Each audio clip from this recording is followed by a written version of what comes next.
Aurore Mabet, bonjour. Bonjour. Par 2 fois, vous êtes allé au Spitzberg, en 2006 et en 2010, en exploration polaire. Pouvez-vous nous situer géographiquement cette région? Alors, le Spitzberg, c'est l'île principale de l'archipel du Svalbard, qui est le dernier archipel avant le pôle Nord. En fait, vous montez à la verticale de Paris, vous traversez Oslo, vous traversez toute la Norvège, vous arrivez au Cap Nord, qui est l'extrémité du continent, et vous continuez encore 900 km et vous arrivez sur cet archipel du Svalbard. Est-ce que cette région, comme le Groenland, est habitée par une population autochtone? Alors, pas du tout. Au Groenland, où Nunavut, on a les Inuits. Au Spitzberg, il n'y a personne. Il y a les Vikings qui ont fait des incursions. Il y a des villes, il y a des habitations. Oui, il y a des habitations. Alors, il y a une seule ville qui s'appelle Longyearbyen, qui est la capitale. Il y a 2000 habitants. Et il y a une station scientifique qui s'appelle Ny-Ålesund, occupée principalement par des Français.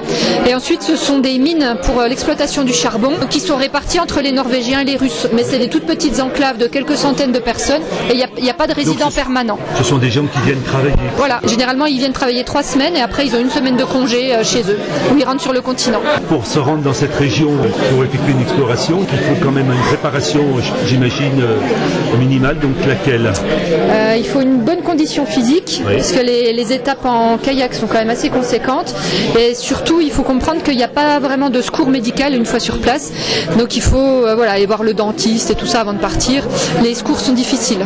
Et puis face aux températures extrêmes, il faut un matériel adapté? Oui, ça c'est moins compliqué que ce qu'on imagine, parce qu'avec les technologies, il y a de plus en plus de choses accessibles qui étaient très difficiles à trouver il y a 10 ans et qu'on trouve chez Decathlon à des prix abordables maintenant. En gros, c'est un équipement comme pour aller au ski en hiver.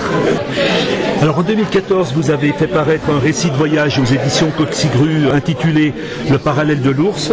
Et cette année, en 2018, vous éditez un livre de photos dont le titre est Spitzberg, un périple sous le parallèle de l'ours. Est-ce que vous souhaitez rendre hommage aux terres polaires d'une façon différente?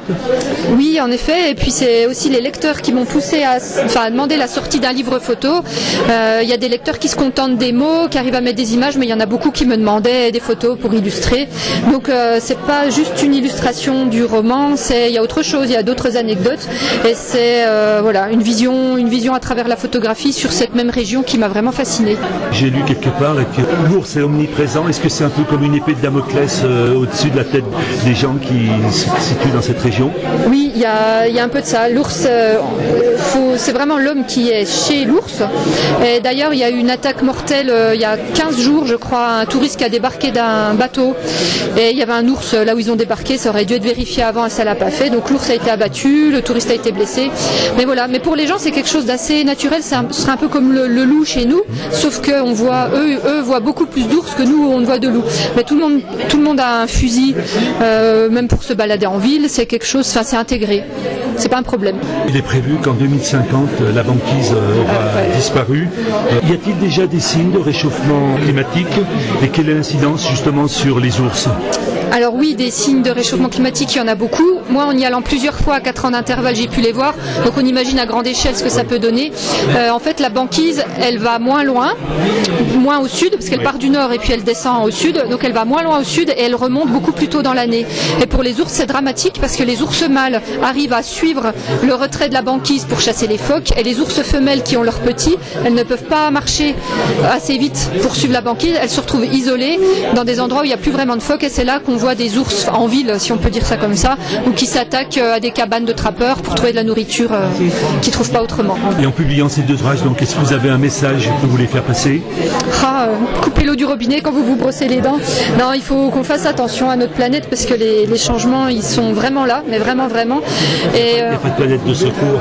Non, il n'y a pas de planète de secours et on a l'impression que ce qu'on fait chez nous, ça a de l'impact que chez nous. Et on se rend compte, là-bas, il n'y a personne, il n'y a pas de population autochtone et pourtant il y a de la pollution et pourtant il y a des métaux lourds dans le foie des ours et pourtant il y a le réchauffement climatique et les pôles se réchauffent plus vite que chez nous. Donc voilà, c'est une seule planète, ça s'accélère, oui, puis les effets là-haut sont dramatiques, c'est des animaux qui ne peuvent pas migrer plus loin pour avoir plus de frais. Donc oui, un jour il n'y aura plus tout ça. Dernière question, est-ce que vous allez publier un autre ouvrage de cette région ou d'autres projets d'autres régions? Alors oui, en 2019, je sortirai un 3e livre sur le Spitzberg, ce sera un roman noir, donc là ce sera une fiction qui se passera au Spitzberg. Et ce sera le dernier pour l'instant sur le Spitzberg, puisque le prochain qui est en cours d'écriture, ce sera une intrigue qui se passera dans le Val de Morteau, dont je suis originaire. Merci beaucoup. Merci à vous, puis merci pour ce salon très réussi.